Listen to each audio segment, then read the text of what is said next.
What makes this organization so successful? What are some of the success stories?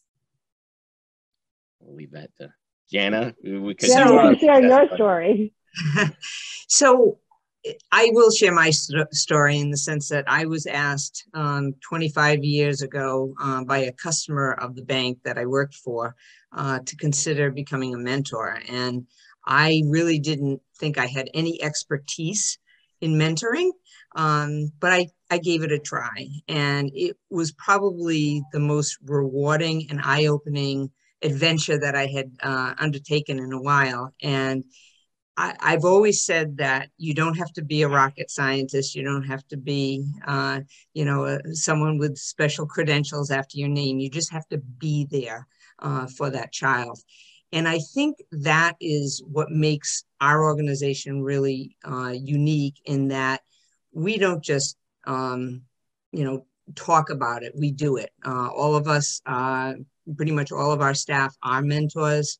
And we believe in it, and we're very genuine. And when I had the opportunity to leave banking and come work for this organization that I've been so involved with as a volunteer for so long, it just was a no-brainer, because I do believe in the power of one person making a difference in another person's life. And we all live and breathe and believe in that. Mm-hmm. And what are the age groups for children? Is it We start as early as, elementary school, first grade, right on through high school. And some of the other programs that we're starting off now in the community, and as Mark referred to in our statewide work, will go up to the early 20s. So we want to expand that, throughout the state, and be that statewide expert for any type of mentoring, from the grassroots organic level right up to a more organized agency. Mm-hmm. And if somebody wanted to be a mentor, how would they go about doing that? And what's the criteria? I know there's, what's the ideal mentor? I know you said there's not so much of a criteria, but what exactly does somebody have to do in order to become a mentor? Sure. So all they have to do is express an interest. They can go to our website at www.mentorri.org and click Be a Mentor. And then it takes you through to a form where you just fill it out, and one of our lovely staff people would get back to you and kind of talk to you about, what do you want to do being a mentor? Did you want to maybe volunteer in your local community? Did you want to go into a school? Did you want to do community-based? And really find a mentoring program within that network that we have that really matches that criteria. At that point, you would fill out an application and the screening documents, have an interview with the program coordinator. We always train our mentors so that you know what you're getting yourself into and you feel prepared at that first meeting. Not to say that it's not going to be awkward. Meeting new people is always a little awkward at first, but with the guidance of our mentor program coordinators throughout the state, it really does make it a wonderful process. And you always have the program coordinators as a resource. So even as you're meeting one-on-one with the young person that you're matched with, you have that ability to ask questions and really get the resources you need to help elevate that young person to be the best that they can be.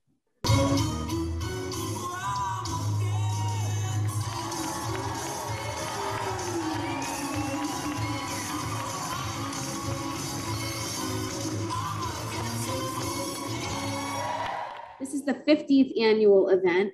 How has it really enhanced Mentor Rhode Island's mission in these 15 years? It's really been just amazing, because as we pair volunteers from the community, like you, with a professional dancer, it really is a mentoring relationship. That professional is teaching you what they know and showing up on a regular basis for you to help you along your way to your big performance. So we've literally changed lives that way. Some of our stars from the past are still dancing and competing on national and international levels, which just blows my mind. So yes, we're changing lives for kids and mentors, but we're also changing lives for our stars sometimes, that they create a new passion in their lives, which I love. It's really been such a fun fundraiser that people can't help but to get involved. So when you walk into the venue, we use Rhodes on the Pawtuxet, and we're going back there again this year, which we're super excited about. You just the energy is palpable. Everybody's rooting for their person, right? People are in the crowd rooting for the star that they've been aligned with. If you, oh, I like that when the stars align, right? So we really just have such a fun event. There's voting. We have judges at the event that, you know, you can win the People's Choice Award by raising the most money. You can win the Judge's Choice Award by doing the best dance according to the judges. And then there's also a most entertaining award. But through this whole process, we're really just relaying the fact that mentoring matters. People need each other. None of us get where we're going by ourselves. And what a great way to have a fundraiser that just reiterates that message and really spreads the word about mentoring and the need for mentors. Do you want to add to that, Jana and Mark? Well, I would just say that just from the aspect of the fundraiser itself, we've all sat in fundraisers that where there's speakers that, you know, drone on and talk about the organization that they're representing. But this is really entertainment. There's not too many fundraisers that you can go to where you get a great dinner, some speaking engagements, but then true entertainment along the way. And that's what makes this really unique.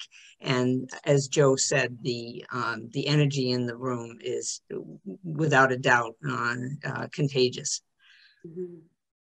You want to add to that, Mark? You good? Yeah, I would just say, I mean, you know, I think I would reiterate how, you know, important it is to the organization, right? We're a small organization like ours. You know, fundraising is important, and being able to have funds that we can that aren't necessarily assigned to something like you would get with a grant is extremely important. Anybody that works in the nonprofit world knows that, but maybe the general public doesn't. So these unrestricted funds come from events like this. And, you know, we've been happily successful with this event over the last several years, raising upwards of, you know, $100,000 at the end of the day, which is a significant portion of the budget for a small nonprofit like us. So it's fun and it's exciting, but it's important. And it's a great way for people to get engaged with us and, you know, sort of an entree into the world of who we are and what we do.